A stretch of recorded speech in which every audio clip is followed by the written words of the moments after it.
بسم الله الرحمن الرحيم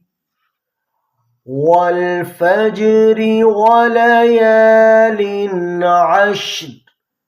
والشفع والوتر والليل إذا يسر هل في ذلك قسم لذي حجر ألم تر كيف فعل ربك بعاد إرم ذات العماد التي لم يخلق مثلها في البلاد